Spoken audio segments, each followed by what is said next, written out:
El asesino.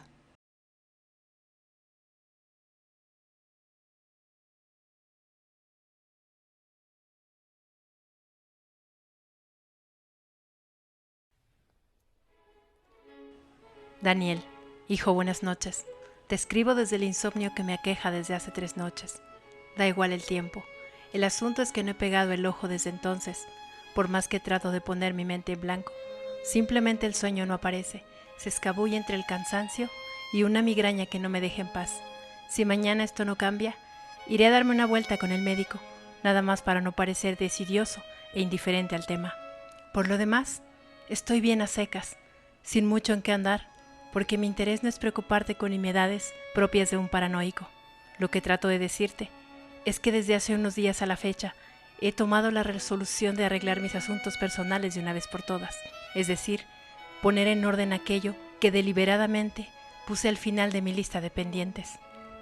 Y esta es la principal razón por la que hoy te escribo, en lugar de simplemente llamarte para preguntarte cómo estás, porque de facto sé que estás bien y no quiero entretenerte ni que me entretengas con frivolidades que ni a ti ni a mí nos interesa comentar. Estoy bien y estás bien y con eso nos basta para estar tranquilos. Daniel, hijo, soy un hombre de pocas palabras y estoy convencido que lo sabes mejor que nadie. Los nervios no me traicionan a la hora de encarar la verdad. No sé de sutilezas cuando me dirijo a ti. Digo lo que siento porque no tengo un modo distinto de hablar contigo. E igualmente, no voy a negarte que tengo un particular sentimiento de tristeza al exponer abiertamente un crimen del que no me siento culpable y del que no pretendo justificarme. Solo quiero que sepas la verdad a través de mí y de nadie más. Y qué mejor verdad que aquella que emana del hombre que te dio la vida. Y aclaro, no busco me comprendas, porque mi obligación como tu padre es mostrarte el rostro que existe detrás de la máscara que ya conoces, antes de que sean otros los que te den las pistas para que la descubras. No es un secreto para ti que soy un hombre solitario, desconfiado, huraño por así decirlo, virtudes poco envidiables para quienes viven hacia afuera y no hacia adentro. Soy bueno generando dinero, administrando y multiplicando ganancias, sin importar el origen del negocio o la ilegalidad del mismo. Y la prueba es la buena vida que has tenido. Te he dado todo cuanto un padre puede darle a un hijo, y no ha sido únicamente un asunto material, que bien merecido lo tienes. Además de eso, te he querido tanto que no hago otra cosa desde hace más de 2 décadas que buscar la manera de liberarte de este amor que hoy te hará sufrir. Daniel, ya eres un hombre y tienes el derecho a saber cómo y por qué murió tu madre, la mujer que me convirtió en padre y me regaló por 2 años los momentos más gratificantes de mi vida y al mismo tiempo quebrantó mi amor propio con su deslealtad sin sentir ningún tipo de remordimiento. Fue ella y no yo quien falló de primera mano. Lo que vino después fue la natural consecuencia de un hombre herido y fuera de control, cegado por la ira. Y si te preguntas si en algún momento me he arrepentido, la respuesta es sí. Y en este punto quiero que entiendas una cosa, que me arrepienta no significa que me sienta culpable. Lo que me atormenta de algún modo es no haber puesto un freno a mis impulsos, ese no saber mantener a raya mi salvaje instinto de supervivencia. Tu madre fue apenas la gota que derramó el vaso, el blanco al que había que apuntar para liberar mi propio desorden mental. Daniel, tengo clara conciencia de lo que te tengo que decir y te advierto, no voy a detenerme en lagunas que ni yo mismo sé cómo explicar. Si tu curiosidad es grande, no seré yo quien te dé las respuestas que necesitas. Eso es algo de lo que tendrás que ocuparte por tu cuenta y formular tu propio criterio. Recuerda que en toda historia existen más de 2 versiones y esta es la mía. Anticipadamente, te pido nos disculpes a los dos, a tu madre y a mí, porque la irresponsabilidad de nuestras acciones nada tuvieron que ver contigo.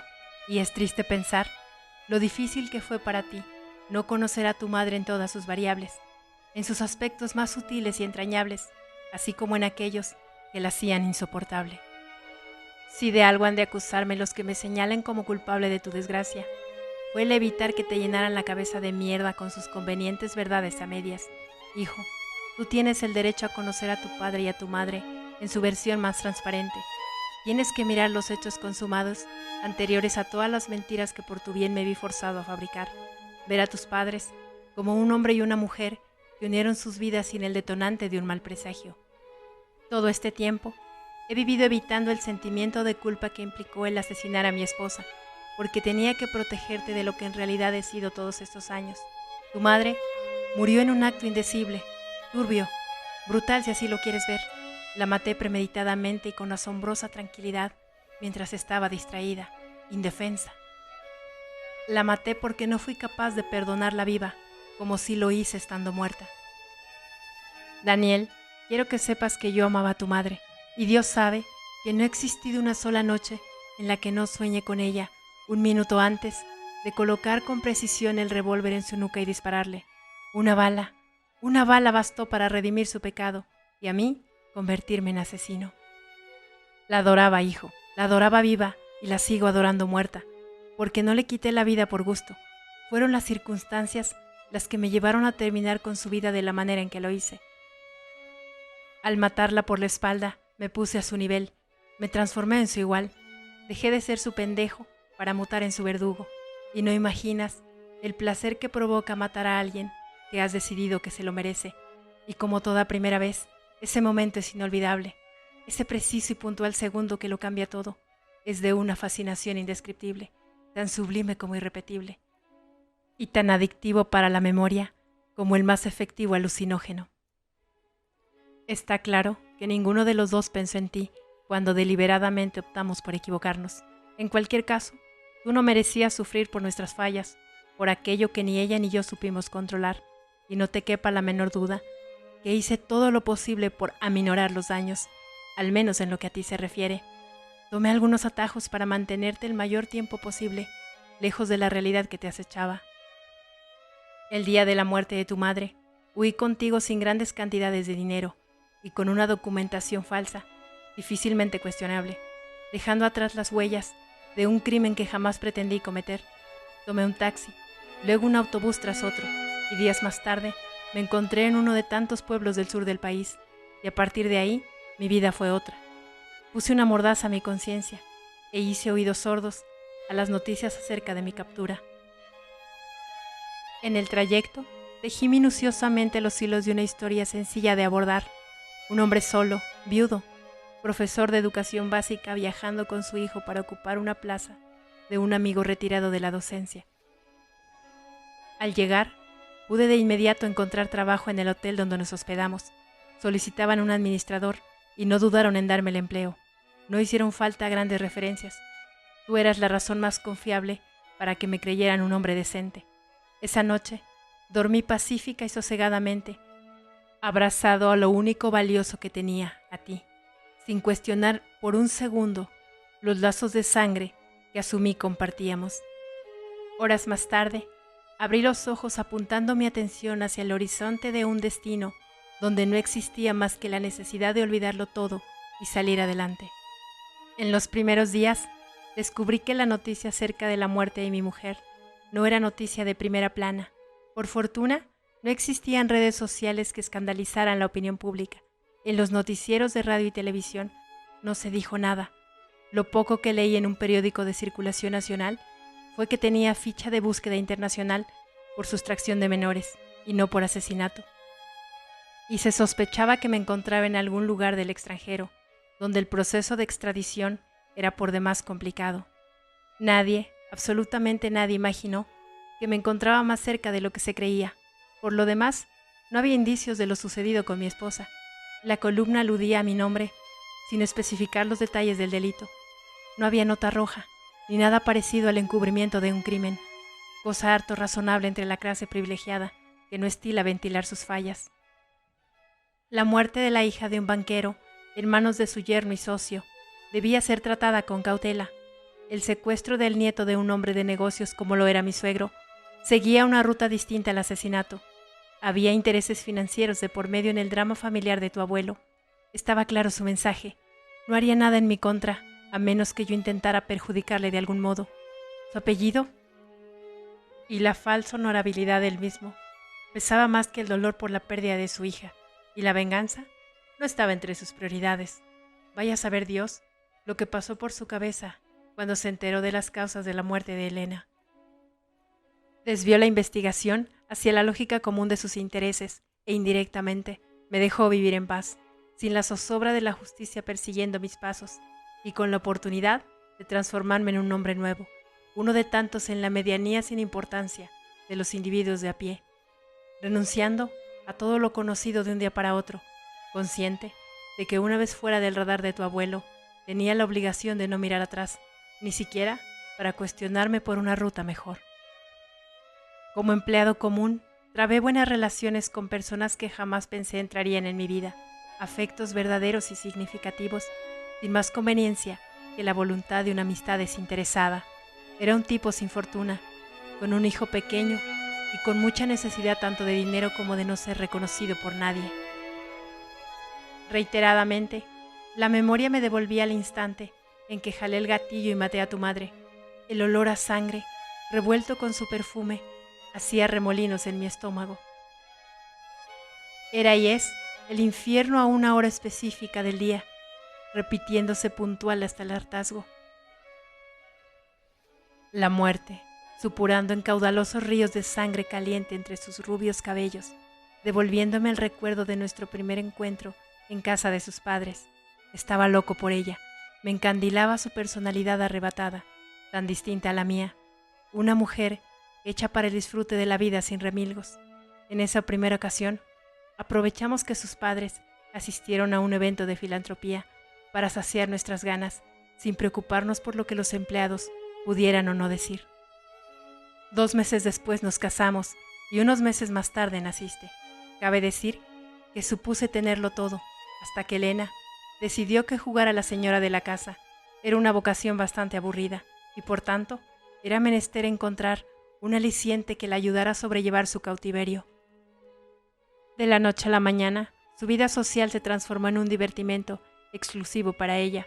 Acompañarla no era una opción para mí, no estaba invitado, ni siquiera para adornarla con mi presencia, y decididamente no me necesitaba, porque Elena gozaba de una exquisita manera de hacerse notar en todos lados, sola o acompañada. Nada ni nadie la opacaba, ni siquiera el hecho de ser una mujer casada. Su padre miraba con buenos ojos ese comportamiento, argumentando que aún era una chiquilla, que no había nada de qué o de quién preocuparme. Me comentó que en más de una ocasión mi suegra tuvo ese mismo estilo de vida al poco tiempo de haber nacido su hija, pero luego de un tiempo relativamente corto, regresaba a su habitual rutina de esposa y madre. Así que, dado el antecedente, no tenía por qué sentirme excluido ni menospreciado por tu madre. Y justo como advirtió mi suegro, Elena dejó cómodamente de salir todas las noches. Sus idas y venidas con su grupo de amigos se espaciaron controladamente por ella y se ocupó en hacernos felices a todos los que transitábamos en su periferia. Esa última semana juntos, hacíamos planes para vacacionar en verano en la Polinesia francesa, específicamente en Bora Bora, al tiempo que nuestra relación conyugal era cada día más estable. Insisto, yo la adoraba, y esa idolatría ciega fue la que suscitó en mí la venganza, porque no me permitió ver la catástrofe que se avecinaba, y que de haberla presentido, jamás habría actuado como lo hice, arruinando para siempre la oportunidad de seguir siendo un hombre de bien. Y eso es lo que realmente me ha dolido todos estos años, verme a mí mismo como un maldito, como un psicópata que solo necesita de un pretexto para sacar a flote su verdadera naturaleza. Por otro lado están mis padres, que murieron con la certeza de que su hijo era un asesino y un cobarde, otra fatalidad para mi conciencia, que no para de lacerarse por los daños colaterales a inocentes. Es por eso que hoy me decido a parar en seco esa serie de fatales consecuencias. Daniel, la muerte de Elena, tu madre, no debe de quedar impune. Tienes que hacer justicia, señalarme como culpable. Te exijo seas quien me acuse frente a la sociedad entera de ser un asesino, un loco que mató a tu madre por celos, más que por el agravio a sus sentimientos. Daniel, la justicia está en tus manos, la verdad en estas líneas. Es tu deber acabar con esta farsa que es nuestra vida, cortando de tajo pues las lealtades que nos unen, para que puedas continuar con tu vida y yo con lo que resta de la mía. De lo contrario, nos quedaremos atrapados en la confusión y la ignominia, atados al destino que sin querer te impuse. Ayúdame a dejarte ir y a cargar yo solo con mis consecuencias y a vivir en ellas. Pero antes, te pido una tregua, unos días para respirar sin sentir que me ahogo, unos días para vivir mi propio duelo por la pérdida de la razón por la pérdida de Elena, la de mis padres, y por la pérdida de tu confianza a partir de ahora, luego de ese breve espacio conmigo mismo, con gusto me presento a dar mi declaración frente a las autoridades correspondientes. Declaración que posteriormente has de ratificar sin que por ello sientas que me traicionas. Hijo, a partir de este momento mi dinero es tuyo. Mi hermana Ángela, la única persona que me ayudó y supo de mi paradero todo este tiempo, se encargará de que así sea. Serás un hombre con recursos suficientes para comprar voluntades, bien recibido entre quienes esperan tu regreso, heredero de 2 grandes fortunas. Nadie tendrá la osadía de meterse contigo, porque ninguno te querrá como enemigo. Anda, ve y toma posesión de lo que es tuyo. Tienes todo para empezar de cero, y si puedes, compra la felicidad que mi verdad hoy te ha arrebatado y modifícala a tu antojo. En cuanto a mí, volveré a la escena del crimen, ahí donde vi a tu madre revolcarse con otro en mi cama, ahí donde el diablo me dio la fuerza para matarla y Dios la oportunidad de salir corriendo y hacerme invisible, ahí donde mi nombre es una maldición para el que tuvo la osadía de meterse en nuestro matrimonio, ahí donde nadie espera que regrese. Ahora, si tú dudes saber quién es él, no lo sé, pero lo sospecho, y te prometo lo sabrás en cuanto las piezas del rompecabezas se junten. Lo descubrirás entre quienes se decían ser mis amigos. Se delatará solo por la forma en que se sobresalte ante la inminente noticia de mi detención. Vendrá a buscarte con el pretexto de ofrecer su ayuda. Será el primero en querer ver al artífice de su miedo, al hombre que aparecía constante en sus pesadillas para arrancarle las entrañas. Entonces, solo entonces, lo tendré justo donde siempre quise tenerlo, en la mira, acorralado y sin saber qué decir, y podré saldar cuentas con quien se decía ser casi mi hermano, y quién sabe, si admite su culpa, hasta podría perdonarlo. Luego de que todo ese hipotético escenario se haga realidad, pediré la pena máxima. No quiero abogados de por medio, porque la sentencia no me importa. El daño está hecho, el criminal confeso, tu madre muerta, y el otro, el causante de mi desdicha, viviendo aturdido por el olor a sangre en su almohada, cada maldita mañana al despertar.